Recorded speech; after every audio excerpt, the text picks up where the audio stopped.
What's up everyone? I want to invite you all on the journey. As we embark on this journey, I would love to pick your brain just a little.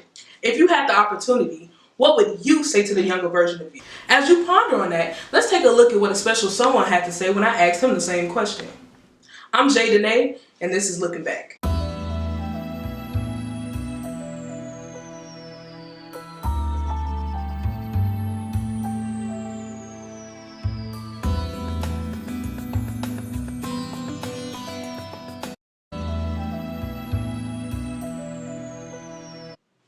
If I were to use 3 words to describe myself at the age of 18, I would say that I was very unsure, very adventurous, and I definitely had a false sense of identity.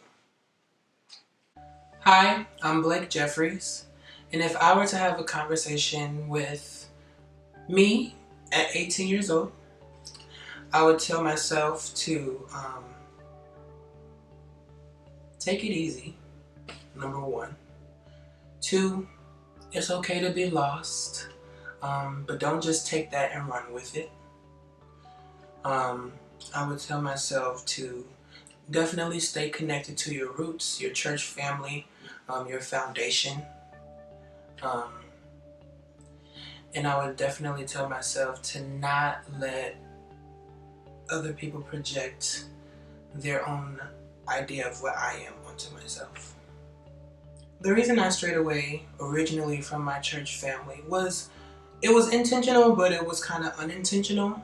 I went to Eastern Illinois University my freshman year of college, 18, and it's about 4.5 hours away from where I grew up.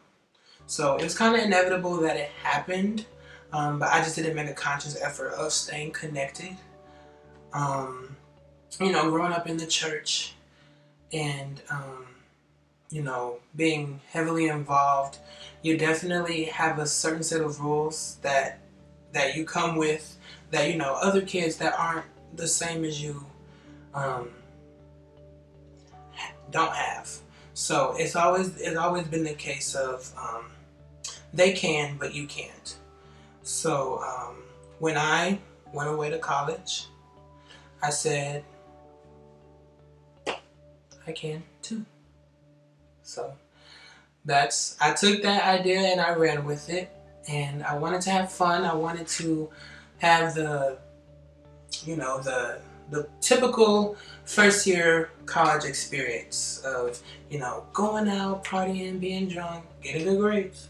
But just having fun, making memories, but not even thinking about anything or anyone back home, let alone, my foundation of where I come from, let alone my morals, my values, or the values that I thought I valued. So yeah, I was so like, you know what, everybody else having fun, so I'm gonna have fun too. And I did not feel bad. Like, I was literally out here, doing what I wanted to do, and not thinking twice about it. Things definitely started to change, however, toward the end of my freshman year. I definitely had I was definitely living like a double life. I was able to do so only because I knew if I went home, when I came home, people were going to ask me, how's school? How's school going? So I made sure that I still got good grades. So I would come home, come to church, and, sing my own praises. Like, yeah, I got a 3-point such and such. I don't really need to worry about me. I'm doing great. But then again, it never really, no one really ever asked how I was doing, spiritually, So, no one ever really asked how I was doing spiritually, or ever really was concerned. Maybe, and I feel like that's because of just this foundation that was already laid. So, You know, it was never. Now everyone just already has an expectation, and I'm coming back as if I'm living up to that expectation. So there's really no reason to even question or ask. To find affirmation,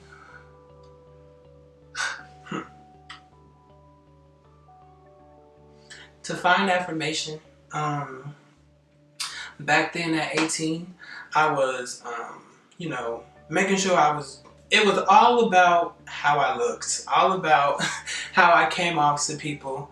I made sure I was dressed every day. You wouldn't catch me in no sweatpants. You wouldn't catch me in no flip-flops, no slides, none of that. I would literally get up for my 8 a.m. classes at like 6 just to press out my clothes, iron them, make sure I had the right outfit on so people can compliment my outfit. Say, oh man, you're just so stylish. Like I was literally looking for attention in that aspect. And obviously like overcompensating by being approachable, being personable, putting on this facade that I have to talk to everybody, or everybody has to like me. So that's definitely what I did.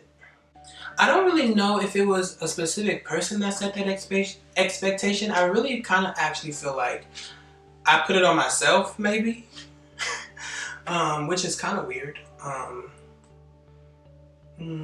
I wanted to be known though as like someone who is smart, because in church, everyone is, especially the church that I grew up in, everyone praises those who get good grades, get full rides, scholarships, doing well in school, just multifaceted kids who seem to overachieve. Like everyone is like intrigued with those type of people at church. So I guess I put my own expectation on myself. That own expectation on myself, I should say.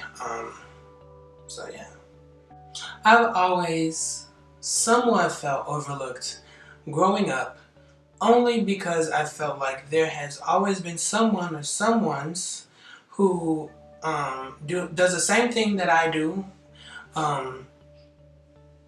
At the same level as I'm doing it, or I may be even a little better, but I've never felt like I've gotten the full extent of recognition that I deserve.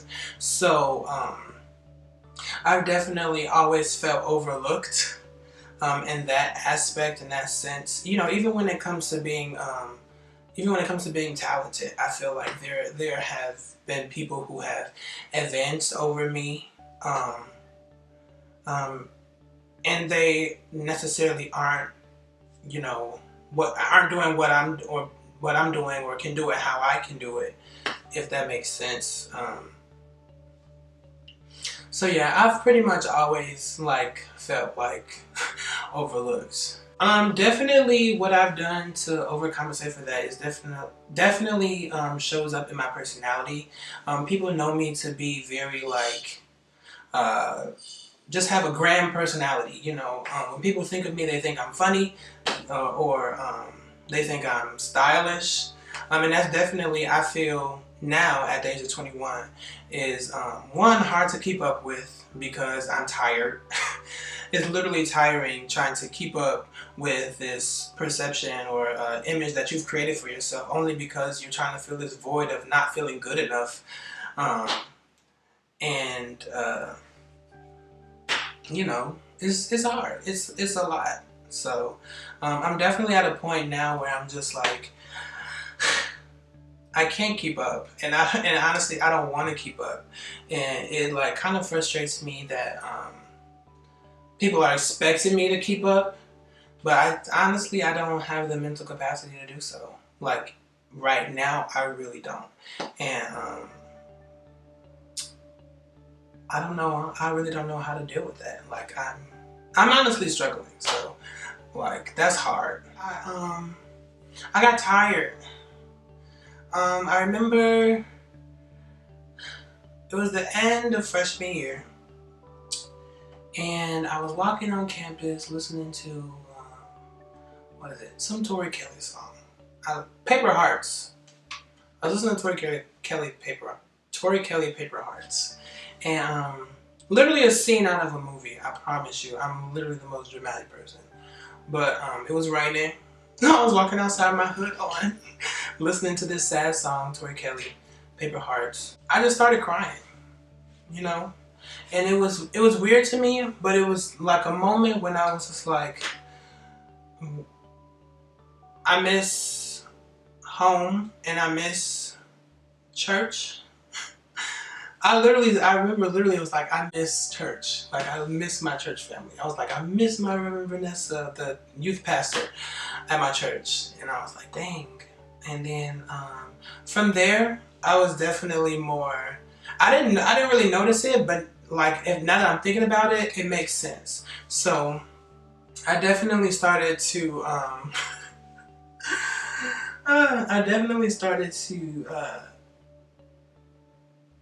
unmask a lot of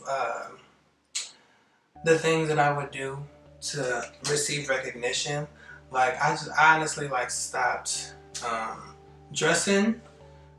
People at my school say dressing, so I would honestly like stop, or putting on clothes, people say.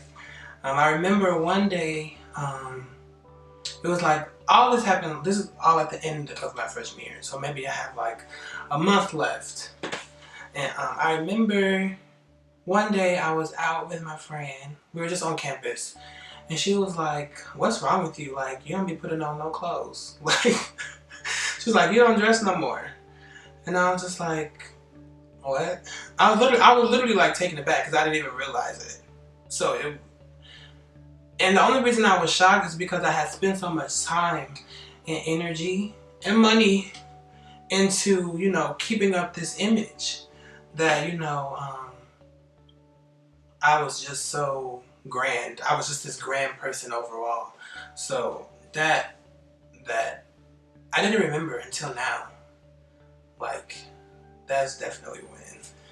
It wasn't anything like super big that I like spiraled out of control, but it was definitely something that, it was very subtle, but it was still very noticeable for people.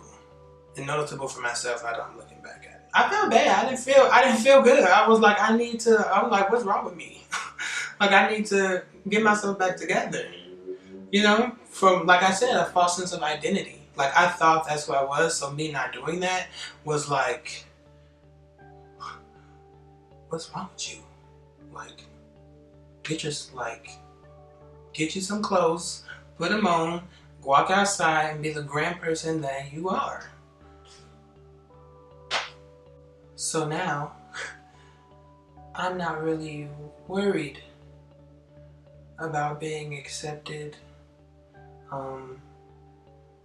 by other people in terms of how I present myself. I definitely try now to be 100% my authentic self, and you know, when I made that transition, I've definitely lost a lot of friends, and a lot of people that I just don't really talk to anymore. And you know, it happened naturally, because you know, some people just don't get it.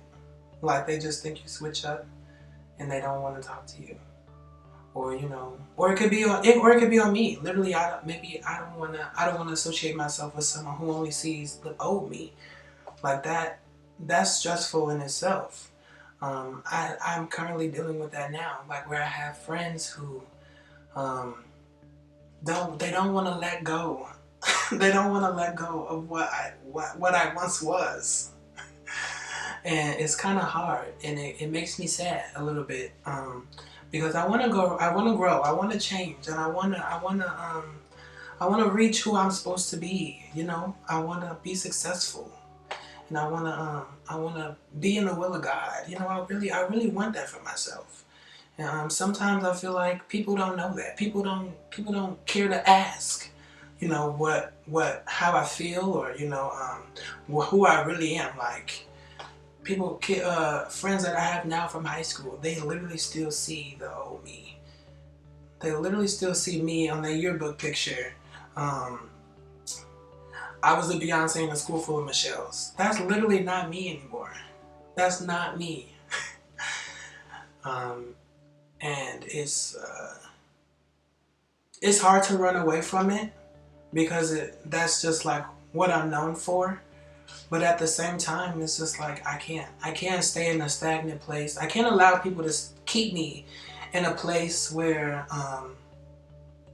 of so much confusion, like of so much discord. Like it's hard. It's ridiculous.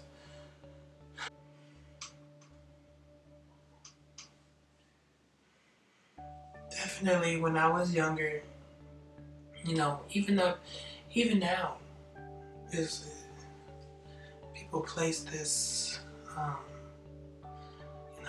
oh, he's gay. Yeah, he's gay. Like back then, it was kind of like, okay, yeah, maybe I am. But now it's just like, I get so uncomfortable. It makes me sweat. It's like, I'm not, like, I don't, it literally gets me, I don't know, it makes me hot.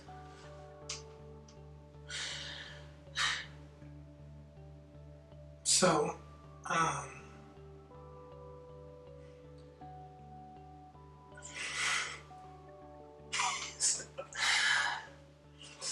oh boy. Tell me when it began to bother you. Like, when did you notice that it made you? I've never really, even though I said like, okay, maybe I am. It was never settled in my soul. It was never settled with my spirit. That was who I was supposed to be, or that was the life I was supposed to live. But definitely now, within the past, really within the past year and a half, it's definitely made me like, no. And it's definitely been times where I've fallen back and I've slipped and I've backslid and I started to believe what people were saying, but it was still no. It was still always no. I don't want that. I want a wife. I want kids. I know I'm gonna have a wife. And I know I'm gonna have kids. I think if I stood face to face with 18-year-old Blake now, I would sit him down.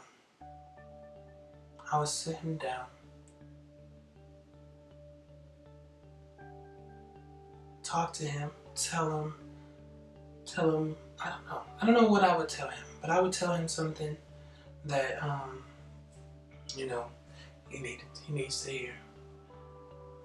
Then I will hug him. I think 18-year-old Blake literally just needed someone to talk to, someone to lead him, someone to mentor him. Even now, I still feel like I'm in need of that, but I've come a long way. A lot of it I've had to do it by myself, but now I don't have to do it by myself. So it's definitely something. It's definitely a different process. Same process, but it definitely feels different when you've found people who can help you and labor with you. But yeah, I would definitely sit Blake down, let him know what needs to be done, and then I'll hug him. Yeah, I would. Now, whenever I feel overlooked, I feel like I have my certain time and I have my certain place, and I'm gonna wait, and I'm gonna help. If I see someone next to me, my peer who I'm close with, and it's their time to shine and we're doing the same thing, I'm going to help the next person shine.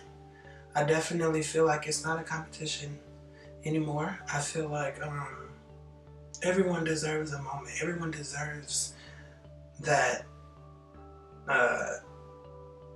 special time. And you know, I feel like when it's my time, it's my time. I feel like I still have a lot of things to work out, but I know it's coming. I, you know, I literally stand on the promises of God. He has revealed to me a lot, and